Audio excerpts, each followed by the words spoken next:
با معلومات شما میرسونه که شب 18 می سال 2024 در قلمرو جماعت دهاتی به نام دستمراد علیف بارشات با شدت باران یعنی بهاری بارید که جماعت را زیاده از 10 دهه عبور میکند. حصارات وزین به زمین های کشت از آن جمله به حرکت نقلیات را در دهه های کمگیرس پل دهه کمگیرس و خودی تلفات مادی و معنوی و تلفات جانی وجود ندارد و حرکت نقلیات در 12 دهه قلمرو جماعت دهاتی به نام دستمراد ختم گردیده است.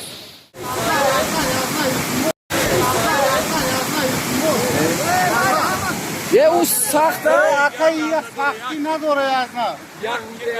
اون تگر دو اکا ایسار هم سخترار ندارم